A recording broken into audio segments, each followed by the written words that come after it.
Shalom. Shalom. First and foremost, I want to give our honor, praise, and glory to our power, Yahweh, Bahashem, Yahushai, Bahashem, Rakakwadash.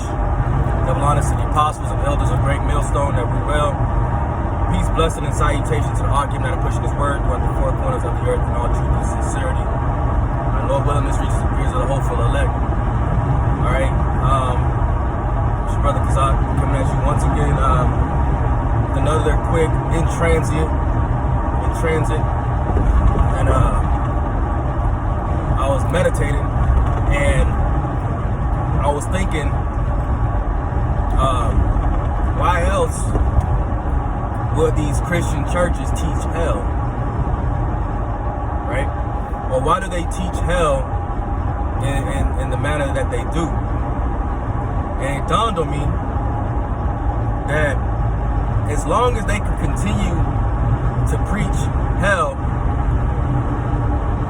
of being underneath the earth, where the devil with a pitchfork and horns, where he dwells and you're tormented for eternity.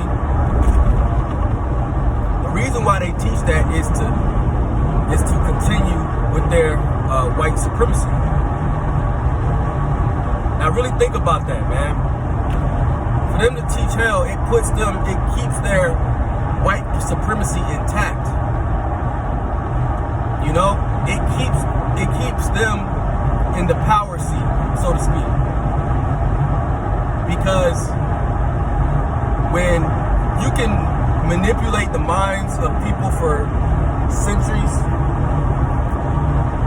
having them to think a certain way for so long, they're going to believe it, for one. You know, that's just part of their strategy. It's a brainwashing tactic. You know, it's psychology, you know.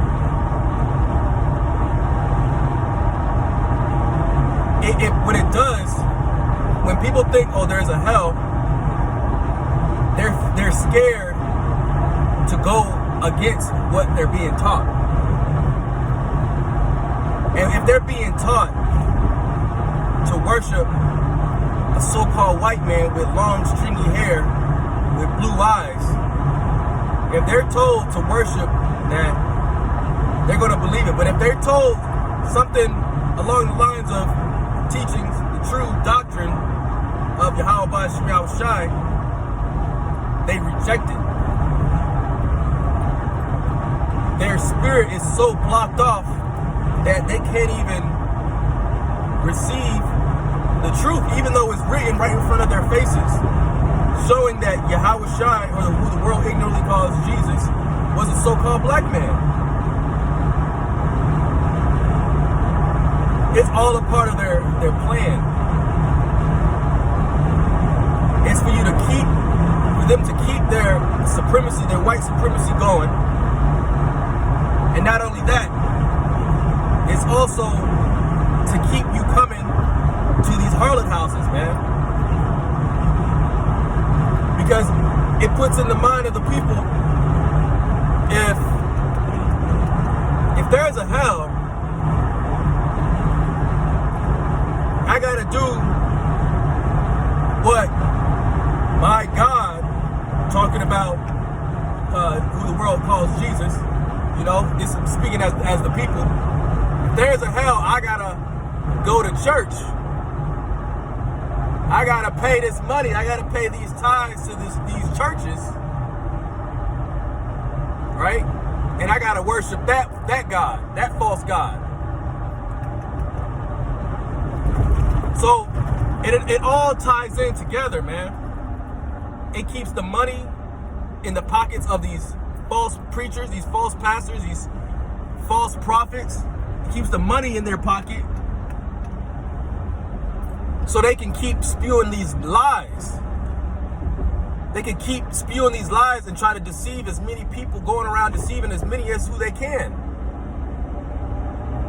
In these private jets, these yachts, you know, these big churches,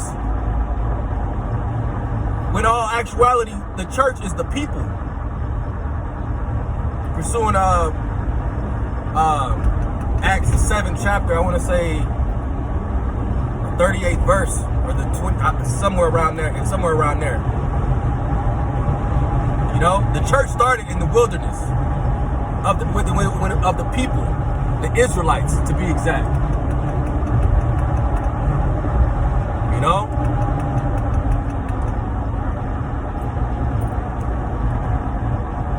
man, these people out here don't know how to drive, man. It's lucky. They're doing this all for their own profit, for their own gain. Okay, but that's their reward. That's their reward. They've gained the whole world. Let me just get the precept. Let's go to the book of Matthew 16.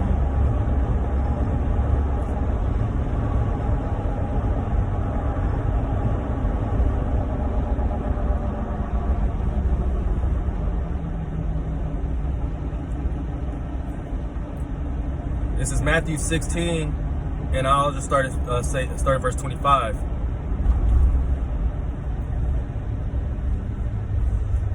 And it reads, "For whosoever," about to go, it's like I'm about to go pick up the brother, about to go grab some lunch, fellowship, you know. But this is Matthew 16 and 25. "For whosoever will save his life shall lose it, and whosoever will lose his life for my sake shall find it. For what is a man profited if he shall gain the whole world and lose his own soul? Or what shall a man give? Or what shall a man give in exchange for his soul?" Right? "For the Son of Man shall come in the glory of his Father with his angels, and then he shall reward every man according to his work." So that according to his works, whether good or bad. You know? Let me get another banger. You know, they're all bangers, but you know. Matthew 23. Just bear with me, let me find it.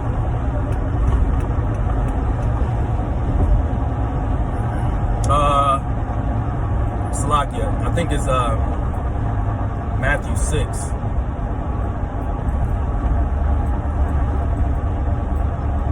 This is Matthew 6 and 5. "And when thou prayest, thou shalt not be as the hypocrites are, for they love to pray in synagogues, or pray standing in the synagogues and in the corner of the streets, that they may be seen of men. Verily I say unto you, they have their reward." Right? So they've already received their reward, man. They want to be seen by men. They want to be seen by men and worshipped by man. You know? But that's their reward. And that's the only thing they're going to get out of it, man. Because, hey, they're going to have to, now, because of what they've done, you know, they're going to have to experience it, you know, through death by pain. You know? But the whole reason, once again, I want to reiterate, the whole reason why they teach a hell the way that they do is for one, to keep that white supremacy, okay, and to keep having Jake and people come back to fill their pockets. Because of what it does, it puts fear in people's minds. You know? But we know, okay, that hell is a condition. You know? And heaven can be a condition as well. Now we know that there are three heavens. You know, you have the sky, you know, where the birds fly. You got the, you know, space where the stars and the planets dwell. And then you have the third heaven, where Yahweh Shai is dwelling with the angels, okay, and all the spirits, you know, who gave up the ghosts here. You know, that's where the third heaven is, okay. But heaven is also a condition, like Esau, the so-called white man. They're in their heaven right now, and hell is not a literal place underneath the ground with a burning lava, volcano, fire, demons and shit. That's excuse my French. It's none of that. okay? It's none of that.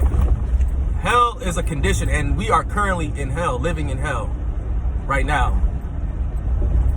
The hell that we're in is due to the curses that we put upon our own selves. All right. So I just wanted to get that out. The Spirit hopped on me to go into that little topic there, but I want to close out by giving all honor, praise, and glory to our power, Yahweh, Bahashem, Yahweh Shai, Bahashem Rakakwadash. And until next time, I say Shalom. DTA, Ababa Ball. Shalom.